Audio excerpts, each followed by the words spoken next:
Hello বন্ধুরা, আজকে আমার গোপাল সোনার জন্য তালের বড়া আর মালপোয়া বানাবো। প্রথমে তালটাকে ভালো করে ধুয়ে নিয়েছি। এখানে 200 গ্রাম সুজি নিয়েছি। প্রথমে সুজি আর চিনিটা মাপ করে ভিজিয়ে নেব।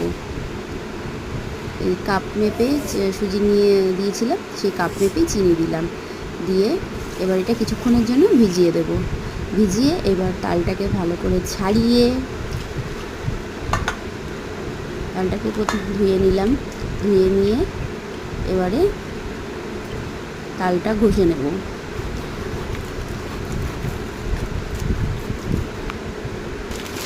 ময়দাটাও দিয়ে দিলাম সুজির সাথে। আমার গোপাল সোনার জন্য এটা বানাচ্ছি, সন্ধেবেলার ভোগ দেবো বলে। একে একে সব কিছু ভালো করে মিশিয়ে,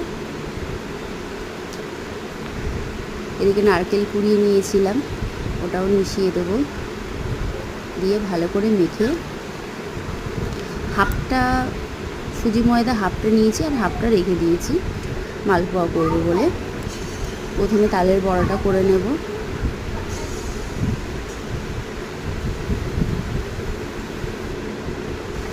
কি সুন্দর হয়েছিল, যেমন নরম হয়েছিল তেমন মুচমুচে, ওপরে ক্রাঞ্চি ভাবটা ছিল। লাল লাল করে ভেজে তুলে নেব।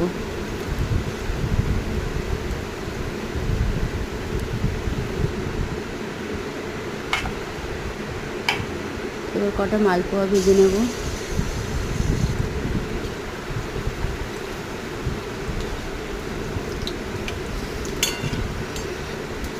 সবাই জানিও কেমন লাগলো আমার ভিডিও।